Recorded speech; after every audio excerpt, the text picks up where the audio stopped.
Welcome to the Nomad Futurist podcast, where ideas shape the future and visionaries redefine what's possible.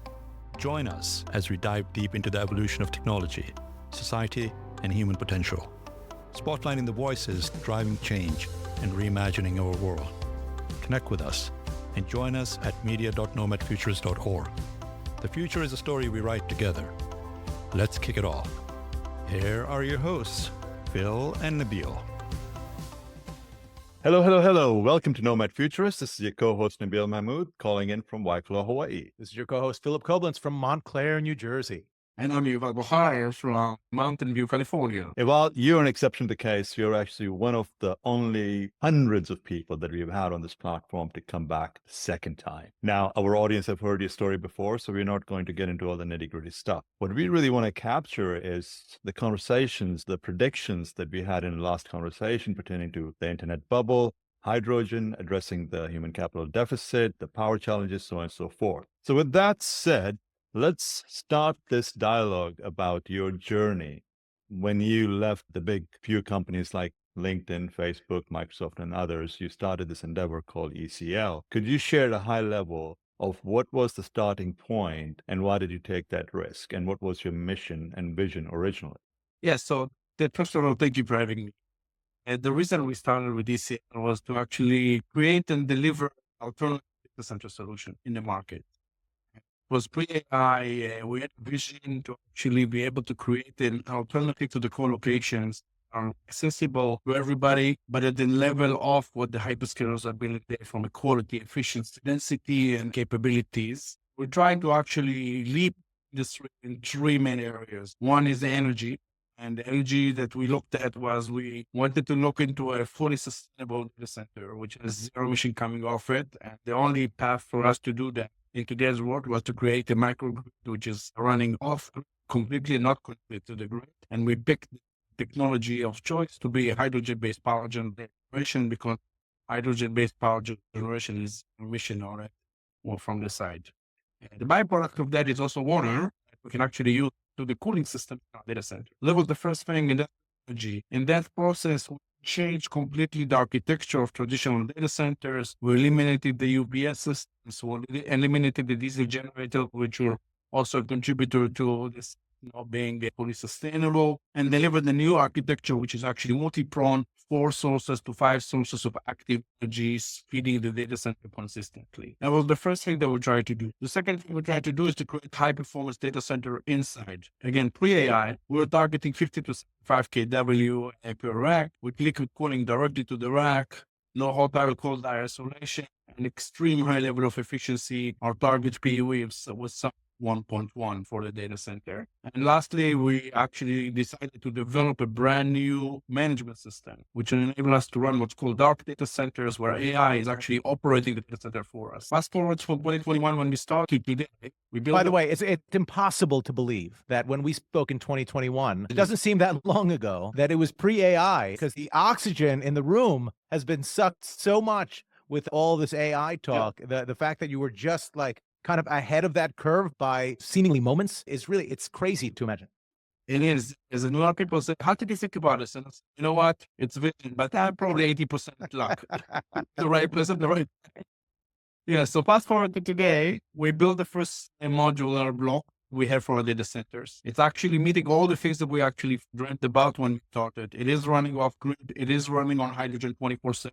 It operates in Mountain View on PUE of 4.04. It's actually having extremely well-designed and operating management system. We're pushing 75 kW per rack right now for air-cooled racks. Just installed 2 GB200 NVL70 to 150 K racks, direct on chip with air cooling combination in our data center without making any modification to the center. We just brought the racks in there. It took us a few hours to modify the connections of the water and the power, and it's running 150 K per rack, which is incredible. This is basically where we are from a technology perspective. We stabilize the technology. It's running in production for the last 9 months now, and it has customers running production for the last 4 months. We're in a very stable state. With that, we say, okay, how do we scale this to large scale? Because this is great to actually develop this as a single but it needs to actually be growing to large scale. And to do that, we actually put a position into Texas. The reason Texas, because a lot of supply of hydrogen in Texas. So we are building 1 gigawatt site in Texas, which we announced in September. We're moving very, very fast on that. The land has been secured. The customers are being in the final negotiation stage. We will probably see some announcements from upcoming near future about engagement and delivery times. We will deliver first phase between 100 and 200 megawatt of technology deployed in AI environments, but it's not just AI. The beauty of our architecture is it can actually scale also to large LLM environments, but also can scale to small modular blocks, which actually sits at the inference side. Because our block is modular and we can change it on the fly, then we can put it in large scale 1 gigawatt sites, but we can also put it in a 5 meg site next to the city when we do inference. And that's another huge advantage that we created. In the process, we also deliver the platform, which enables us to deliver from PO to key 9-month cycle for data center. Why is this so important in today's world of AI? NVIDIA is scaling their technology every 9 to 12 months. And our data center cycle right now is 3 to 4 years. If you want to track what's happening on the AI world with your data center architecture, you are going to have to guess what will be required in 3 to 4 years because it's going to take you 3 to 4 years to build it. In the modular solution with an off-grid solution, the cycle is 9 to 12 months. We're tracking the cycle. So we can actually go after the technology by step. And every time a customer comes with a new phase of their build out, it's actually matching the NVIDIA phase. That is very, very special and unique. And a lot of our customers will appreciate that. Well, there's a lot of questions that are going to come out of it. I have like 3 pages worth of questions that I wrote just in that amazing soliloquy, which is, look, once you pull Yuval's string, there's no doubt about the passion that you have for what you've done and how authentic where it came from was. I guess my first question, which I think is the one that always pops into my head when I think of what you're building, is when I think of large scale hydrogen, inevitably my mind goes to the H-bomb and Oppenheimer and all of that stuff, right? So how is that not a concern? Like, how do you do it in a way that's safe? And is there a concern that, is there pressure on the hydrogen? And I don't know any of the technical details that I'm sure once I pull this string, we'll come back in 10 minutes and I'll try to have a follow-up question. But the first thing that pops into my head is like, hydrogen at a site, what could possibly go wrong? You tell me. So first of all, hydrogen has been used in the industry for over 50, 60 years now. So we're not the first one to use hydrogen. It was just not used for stationary power and data centers, but it has been used in different industries. And there's a very large set of protocols and procedures that we follow to actually maintain it.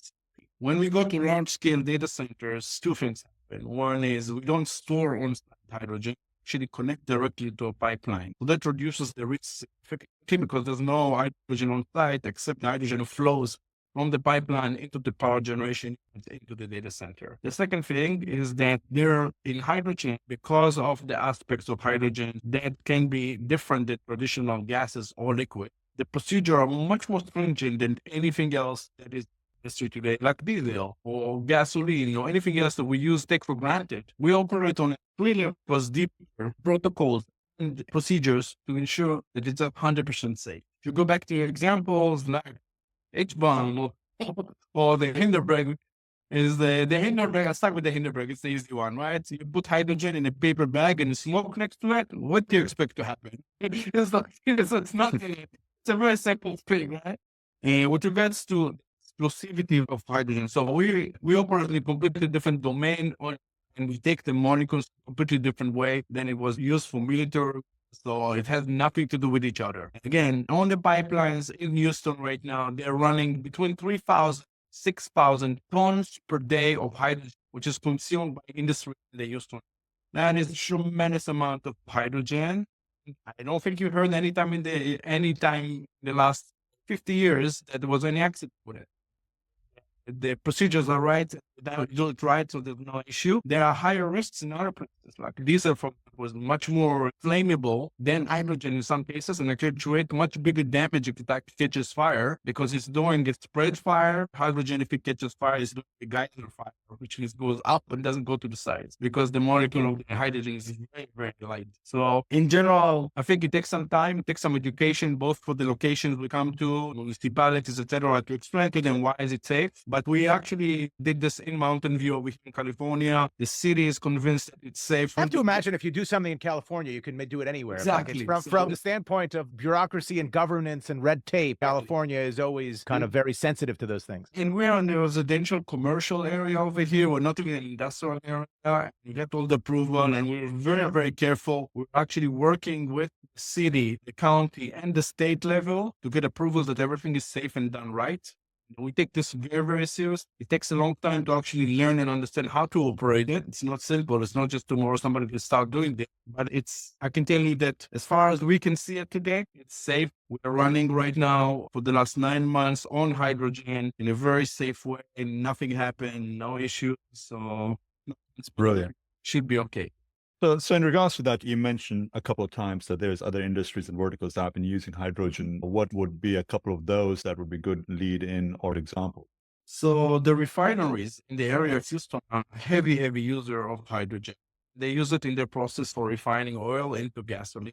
And they're using very, very large quantities of hydrogen. And they're operating again off the pipelines. That's the reason why the pipeline exists over there. And they are very safe in what they're doing. Now, imagine that they're operating this as part of a petrochemical process, right? So if it was dangerous and not manageable, they would not use it. It is not. And the other, I would say, industries we use it are petrochemicals. Some of the industries around metals, heavy metals production, etc., are using hydrogen. And hydrogen is used also for smaller, like research lab, hospitals, some automotive, etc. These are much smaller volumes, but they're still being used over there, and they use safely. I think the one indication that hydrogen is safe is there are cars driving on hydrogen on the roads. There's gas stations would have hydrogen refueling stations. So you can imagine the level of safety that actually associates with that, because you can put hydrogen next to a gas storage, very large gasoline storage, the safety protocol met and everything should be okay. You hear a lot about like natural gas pipelines and, obviously energy lines and stuff. Is the level of hydrogen infrastructure across the country and maybe more broadly across the planet significant enough where you can envision putting these types of hydrogen powered sites in any market? Or is it only in those markets that have the industrial use case that is currently leveraging hydrogen and the other markets are a much longer kind of? Excellent question. For the large data centers, which are the hundreds of megawatts and gigawatts, you need access to a pipeline, and it's not everywhere. It's not everywhere like natural gas, which goes everywhere. It's in very specific areas. The US has about 1,800 miles of pipeline. Europe is actually about 750 to 800 miles of pipeline and building additional pipelines. That means that if you build large sites, you need to put them next to the pipeline. You're limited in the geography of where you need to be. When you build smaller sites, you can actually get delivered hydrogen. And this is what we have over Mountain View. You get liquid hydrogen delivered to you with a truck, which is a refueling truck. On our site over here, a truck coming every 2 weeks, refueling our storage tank on site. Every 2 weeks, it's cycling,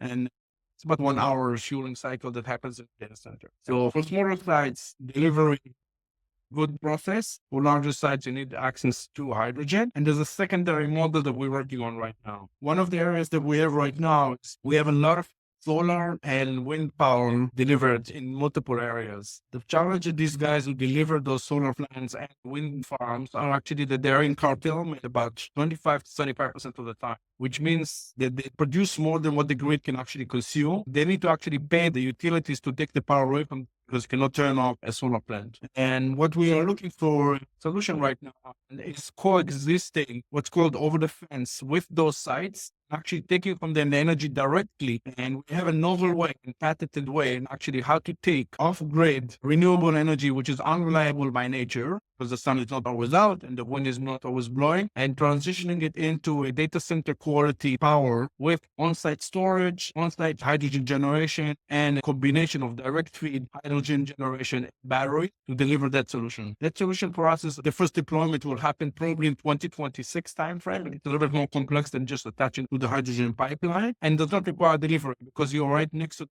energy source. That makes things simpler, that makes things much more implementable. But again, it's not everywhere. If you look at natural gas, we have natural gas pipeline coming everywhere, in every street, not at the volume that you need for large scale, but in every street there's a pipeline. Natural gas has the advantage over there, but when you generate energy with natural gas, it is dirty. It has I don't want NOx, to. it I don't has- want. I don't want to it give has away your. emission and a lot of other stuff coming with it. I don't want to give away your patent, but you said over the fence. I'm just picturing a large extension cord that you throw over the fence. So forgive me if we have to edit this that out. is it. Reality, that is exactly that. That is it. That is it. With Yeah. the solar panel, I assume my they cease can and suck desist. all the power to the solar plants and do the storage conversion direct. Right. So everybody out there, go get 100 and 250 foot extension cords from Home Depot. They're going to be super valuable as soon as 2026. People on the extension plan would accept. We've over the last 5 years, with the advent of technology and data being at our fingertips, the consumption of data centers, so on and so forth, has increased significantly, whereby energy has become a major challenge. Hydrogen seems to be that pathway to addressing that, but certainly there are still limitations with the existing infrastructure globally, as you talked about the total spread of the hydrogen distribution across the US and Europe. Do you feel that it gets us closer to potentially addressing the challenge over the next 5 to 10 years? And or we still have to look at other options? I think infrastructure at that level and that scale needs to be government managed. So the government needs to make a decision that is strategic for them to do distribution of hydrogen. And I think the EU made that decision and they're making huge investments right now to do distribution. And the US was still behind on actually making a decision. But historically, when we make a decision in the US, we run really, really fast. So somebody needs to make a decision. Well, especially with the new government. I mean, if you say right now in the next 2 hours, there's going to be a bloody decision. Probably, but the question is up. Right. We're also ahead of the game, right? Because we have more miles of hydrogen pipeline than they do in And Europe. we have one thing which is very, very important, and that's called white hydrogen. White hydrogen is naturally occurring hydrogen, which is in the ground, and tremendous deposits of that white hydrogen have been found in the US and in Europe. And we just need to pull it out of the ground. And we have a source of energy which is 100% clean, 100% green, and has, when you generate energy with it, does not have any emission in it.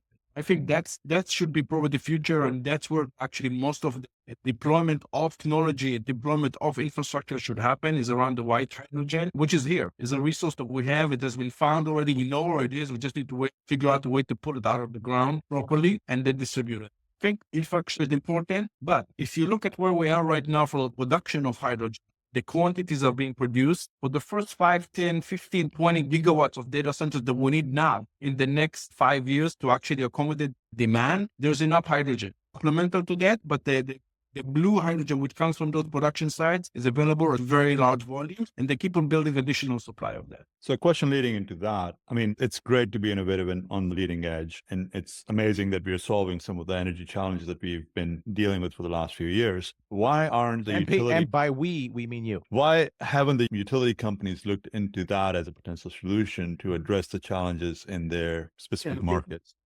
Utilities look at the problem from a completely different perspective. So utilities, if you look at utilities, you split them into two sections. One is generation, the other one is transmission. And these are usually the same ones in most cases. Sometimes it's actually between the generators and the... These are organizations which are thinking in a very traditional, conservative way because they have a huge responsibility. They manage the grid for us. And for them to actually bet on technology which is disruptive can be risky at the level that they will not feel comfortable with it. So that's why you see them going into more natural gas generation, which is a well-known and understood process at large scale. And they're probably in a wait and see how can they actually build larger site if it's based on a different type of material. For me, it's important that we actually keep on pushing this and not giving up on that. And the main reason for that is that conservatism in power generation has been there for a long time. And right now, it's actually hurting us. And when I sit in a panel and somebody says, I have a solution for 2035, the question is, what problem are you solving in 2035? We have a problem right now. It doesn't matter that you have a solution for 2035. The problem is we don't have power right now. We need to find a solution right now. And natural gas might be a gap stopper in the long run, but the challenge I've seen with actually deployment of data centers which are based on natural gas is we build data centers which actually stay with us for 15 to 20 years. If we do a gap stopper for 3 years right now with natural gas, we're stuck with it for an additional 17 after it. And those years will actually continue to be generating energy in a dirty way, not in a clean way. If we take the leap and actually go into a hydrogen-based solution and build the infrastructure to support that around other areas beyond the southeast part of Texas, then we actually put a stake in the ground that we can build, we will build. zero emission data centers. And then the scale of data centers has not become an issue of you take my power, you take my water, and you are making my air dirty. It's not that anymore. It's how fast can we build it and how many can we build. And that's becoming the completely different discussion, which for us who build data centers, it's very important that we isolate demand that we have on data centers and the IT that we need to deploy into data centers, if it's GPU or standard IT, from a discussion of how is the country in general going to actually rebuild the infrastructure. That is a much bigger discussion, but we don't have time for it. The AI is happening now, and to stretch it for 10 years, we missed some of the window of the opportunity to create new fix what the AI can give us. And AI has advantages and disadvantages, can give us a lot of benefit, but also can be risky. But it's here and it's here to stay. Nobody will stop it now. That in itself is a total different podcast that we're going to have to get you on and get your feel on it. One of the questions I want to ask you, and you and I had several discussions about in person and, on panels as well regarding nuclear. Yes. So globally speaking, the nuclear generation contributes roughly about 10% to the power, but it's stuck with regulations and technology and the finance. What's your stance on that? And are you forecasting after your first gigawatt of power and delivery of this hydrogen powered data center, are you expecting potential concerns with regulatory compliance and or any financial implications that we should be mindful? Especially in the light of Microsoft and some of these other hyperscalers actually working to acquire sites like 3 Mile Island and kind of just turn them back on. What could possibly go wrong? Exactly. So, yeah. It only melted down once, right? So Right. I mean, come on. That's history. So let's separate that discussion. So first of all, I believe that nuclear power is actually a very important part of our energy plan. Nobody can actually deny that nuclear power, when it's done right, it's actually a major source, which is sustainable source, and we can actually handle it. The challenges we have in nuclear power are first, the regulation and the processes around it are long. So we're talking about a solution that will be enabling us to generate energy in the 20, 30, 35 time. It's not now. The second thing, a lot of people talk about SMRs, which is the small reactors and the large reactors. The large reactors, in my opinion, are the right solution. They can feed the grid with a lot of power, and then you're only left with a transmission problem. It's not a generation problem. So why am I concerned about SMRs? After dealing a lot with the communities around the centers and working with them closely, they are concerned about the fact that we have diesel generators on site, which actually creates some risk for them, actually contaminate the air around. Imagine that we'll come to those communities. You know what? We're not going to have a diesel generator. We have a nuclear reactor over here. Just some uranium. Yeah, what will be the response? I think the pushback from the community is going to be so strong that beyond the regulation that we have, we will not be able to insert those small sites of nuclear into the data centers near population area. And we'll have to push those nuclear plants away from the population to areas which are more remote and then feed the grid from there. And then we'll need to build infrastructure for that, for transmission. Yeah. And I would imagine you also have the concern from a scale perspective of who's maintaining. So I think we're better off building large sites, which are highly controlled and talking back about safety, etc. I have very strong protocols of safety, and it's not in the parking lot of data center. It's actually in a controlled environment. And then we need to solve the problem of transmission. The second aspect of nuclear that needs to be addressed is nuclear plants needs to operate at a certain level of consumption between 80 and 90%. That's usually their sweet spot to operate efficiently and reliably. The problem that we're seeing right now with AI is that we have a demand of power, which is bouncing plus or minus 35% from a baseline in a matter of milliseconds for days and weeks at a time. Nuclear plants will not respond very well to that. They might be able to feed the power, but they will not actually operate at the optimal point. And we have a similar problem with other sources of energy, which actually cannot bounce that quickly. And we need to find solutions around how to solve this problem of fast transition of power consumption. It's not just the baseline that is actually going up, is the transition aspect of the data center power, which is going a little bit out of control right now. And we're seeing it over here when we installed the GB200s with L72, the power is bouncing like crazy. We monitor every few milliseconds and every few seconds. It's jumping up and down like crazy because the workload is actually working that way. And for us, we solved the problem with high capacity batteries and other aspects, but we'll have to solve this again on the high scale level. And I think nuclear plants, specifically to your question, will not like that environment. So we'll have to actually support the nuclear plants with more transient power capabilities to be able to sustain the air requirements. So at that point in time, do you think we need to actually do the leap forward and look into fusion as a potential? So my take on the world is that all the technologies we're talking about are existing technologies. We as a country need to go and figure out, how do we actually leapfrog everybody else? What is the right thing to actually leapfrog everybody else on the energy side? And in my view, it's either called fusion or something else that will actually be able to deliver energy at the level that we don't understand. Maybe the AI will actually help us on this and actually go figure out what is the right way to generate energy in a sustainable way at high volumes and deliver something different. Because all we do right now, at least on the short run, is take what we know how to do and do a lot of it. But we don't spend, in my opinion, enough energy, enough money to actually, okay, what is happening after that?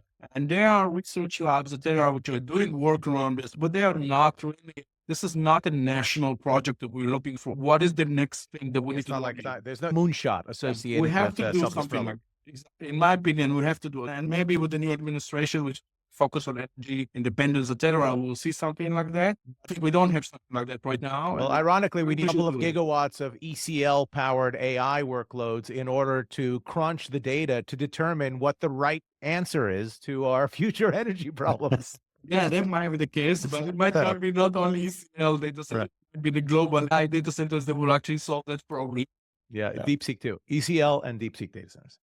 I have another podcast, yet another podcast. I have one question, which is, at my core, I am a small-minded data center operator, right? And what's unique, other than the method with which you are generating power, is the changes to the infrastructure you've put in order to make the site more efficient. And one that is top of mind, whenever we're taught, we sell to an enterprise or whoever, is this concept that you have eliminated the UPS from the equation. So, if you have critical load, and usually in our podcast, we don't really get into the nitty gritty of the technical minutia, but this is where we get to geek out because we have Yuval. Exactly. My God, how often do you get Yuval here? So what do you say to someone that has an expectation of traditional kind of Uptime Institute tier 3, tier 4, concurrently maintainable workload, and they can never go down, and they're used to having UPSs with 15 minutes of load while they switch over to their 90 seconds of generator, ATS, all that stuff, about how you have been able to achieve that same level of resilience while removing a lot of these things that end up with loss? As you can imagine, one of the first things on our mind is, how do we actually deliver to our customers a level of reliability that the customers used to get from a grid connection? That was top of mind for us. It was one of the first questions from customers: how reliable are you? And as a result, we built a very, very significant architecture change to actually support capabilities which are targeted for 6, i.e. tier 4. We have not got the full sticker on the site yet, but so we can claim tier 4. But on paper, we could probably print some Nomad Futurist tier 4 stickers. There you go, done. No problem.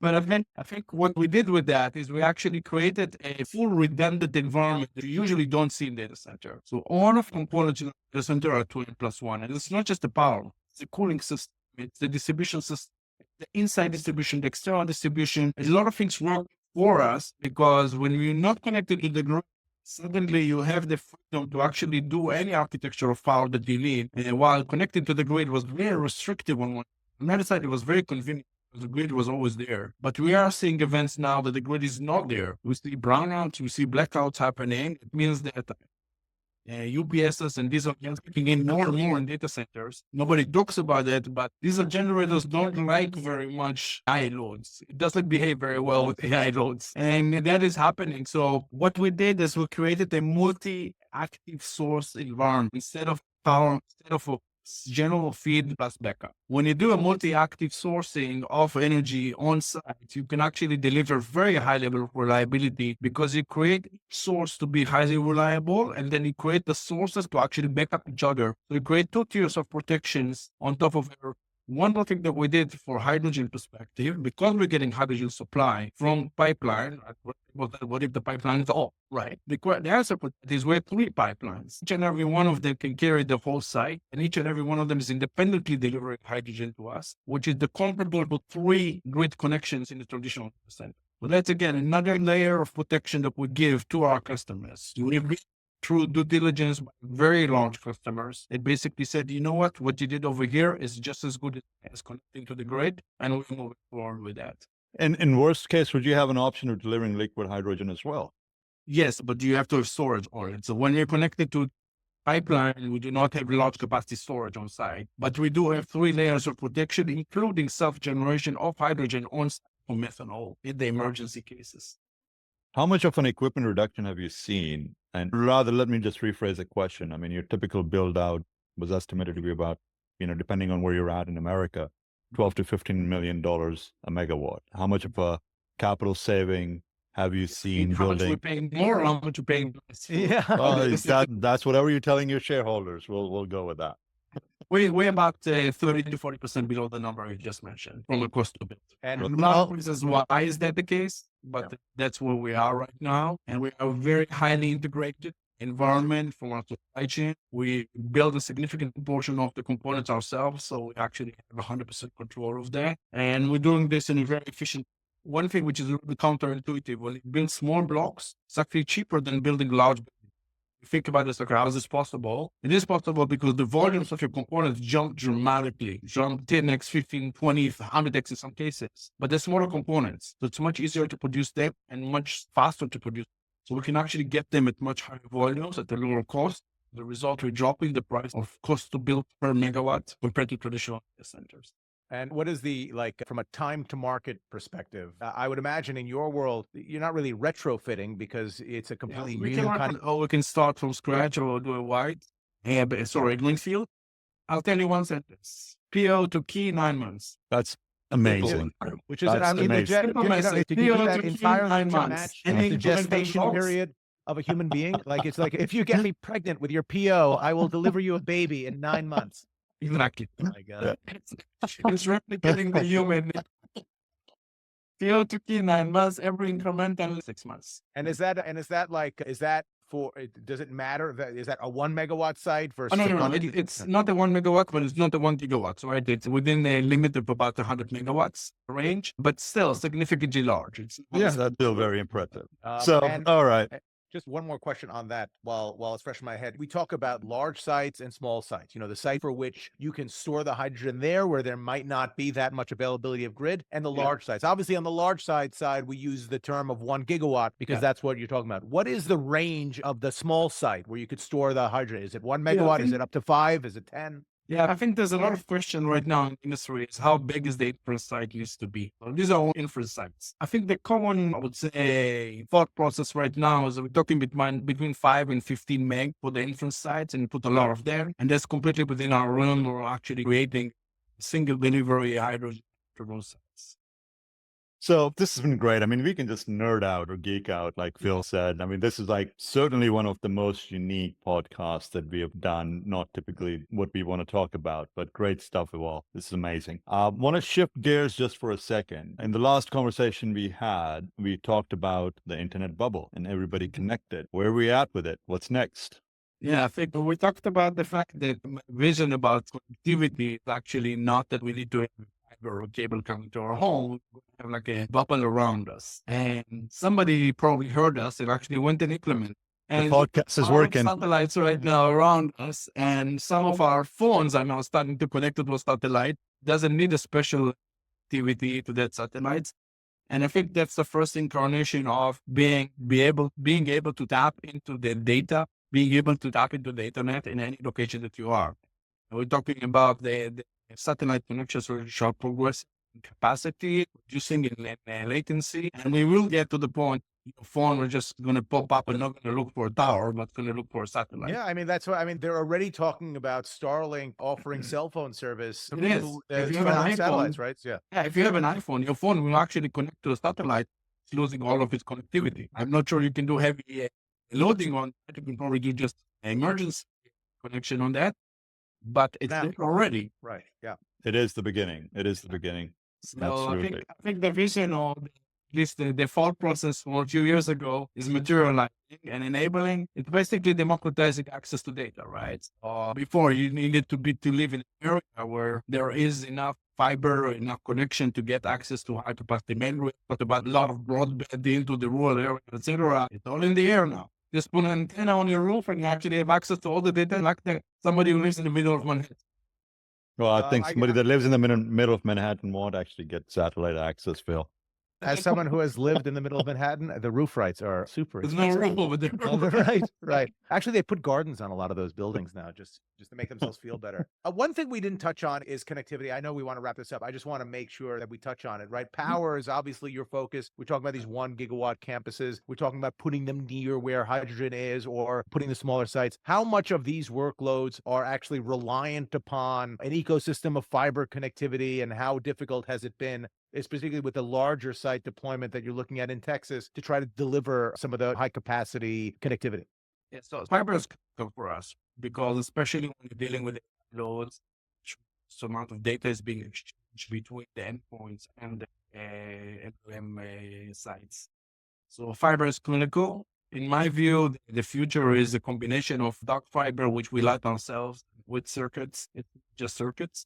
I think we are at the point that we have to actually build that. If it's not there next to our site, we do have fiber, but we actually need to, in fact, just modernize them and actually bring it to the level that we actually light them up at very, very high speeds. But to your question, it's probably one of the most critical things we do. I think exchange is a different discussion. We're still living in aging time of 27 exchanges in the whole United States. It's a topic that we need to fix. Actually have a high level of exchange in areas which are not necessarily the traditional exchange points. But I think the network has an evolution to go through, because not only that we dump tremendous amount of data between points, we actually keep doing it in a different form. It's very large files, very large data sets which are being transferred that needs to actually think a little bit different than the way we actually run traditional network connectivity. So I think there needs to be a lot of innovation over there, and there are a few companies who are actually trying to solve this. And this problem in creating a very high speed connection over dark fiber or traditional network.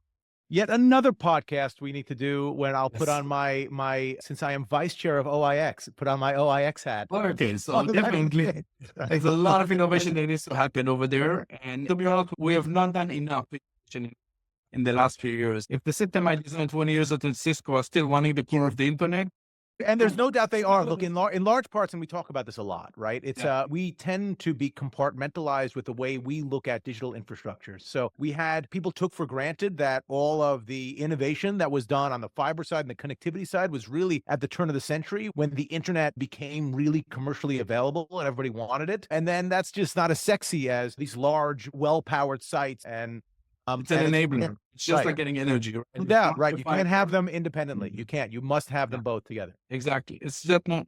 Which is why we missed you. It's now going to help you that you have the most amazing data center. Right. Which is why we missed you at PTC, because we need your. I'm sorry. I was in frozen New York working with customers. Yeah. Was it not an appropriate excuse to your investors saying, "Look, I have a really, really important meeting in Hawaii"? Hawaii. When I came to New York, half of them were actually at PTC. Right. So. FaceTiming with them from the tropics. I think, in summary, right, it's important for us to build the future right. It's important for us to actually enable, beyond power, enable the deployment of high performance compute. NVIDIA is not stopping. They're running really fast. We're moving from, when I started ECL, I told potential customers 50 to 75K per rack. What are you talking about? It can never come that base, right? Now they come to me and say, only 75K doubling per rack? How do you do 150? And there's already talk about 220 and 500. I mean, you hear about, you hear about Cyrus trying to build to a 300 kW rack standard. Exactly. And that's before you even get to immersion cooling and all that. It's getting to the point that things are becoming very complicated. You have to have very high level expertise to solve them. It's not like, let's just go buy something off the shelf and build a data center over here. It's becoming super complicated. And the knowledge is out there. There needs to be new innovation, needs to be new creativity, how to solve these problems. And I think we have the right people. We need to train more people. I know it's very dear to your heart. We need to train more people and actually bring them into this environment. Teach them that being in a data center world is actually a cool thing and innovative and challenging. We are as ACL working very hard to do as much as we can. I know you guys are working very, very hard, bring education and data center technology into multiple. I appreciate it. Yeah. And I think what we're trying to do is we're trying to plant the seeds so that people understand kind of the 30,000-foot view before getting into the minutia. And I think that's not just the kids that need to be taught that. In many cases, it's the people in government, the people that make the rules, the people that are building these roadmaps can't just be singular focused on, we need to focus on the power infrastructure and only that. And we need to work on rural broadband and only that. It needs to be a fulsome solution where you understand, how data is created, transmitted, and processed, and then redistributed. And use. We have a generation now coming online, which is a new generation, which is used to data always on their hands. They need to understand much deeper than that. Where is it coming from? What are other people doing with my data? Is it my data? It's not my data. Who's actually processing that data? What is that free that I'm getting? When you get something free, it's not free. It's never free. Why is it free? And all those things that there's a new generation needs to learn how to do this. And they're coming in and we need to actually educate them very, very deeply and educate their governments as well, because data is becoming the next generation gold, right? If not more than gold. We need to make sure that it's actually managed properly, maintaining our privacy. It's not the Wild West, all things around it. You can have a separate podcast, right? Just on that. And it's at a time when they're only able to consume information in 30-second TikTok clips. Exactly. So, Well, we have to expand the span of attention. exactly. Right. yeah, well, it's been an absolute pleasure diving into these topics with you. Your career is a testament to the power of innovation, resilience, and forward thinking. As we navigate the next phase of the digital transformation from artificial intelligence to sustainability, your insights serve as a guiding light for those shaping the future. Thank you for sharing your journey, your expertise, and your vision. To all our listeners, stay curious, stay innovative, and let's build a smarter, more sustainable tomorrow together. Thank you very much. Thank you for having me. And I think Yuval will be the first member of the 5 Timers Club. I could just see him being the one to bring back year after year after year. No doubt. Thank you so much, Yuval. There's got to be, we have to start like pinning, right. the 5-year term. Right. Thank you for joining us on the Nomad Futurist podcast. Remember, technology, markets, and challenges will continue to evolve, but those who adapt and prepare are the ones who will thrive. Embrace the change. Stay curious, and let's build a future worth moving towards. The journey has just begun, and we're glad you're here with us. Visit us anytime at media.nomadfuturist.org. Stay connected and be a part of the movement. Until next time, keep exploring.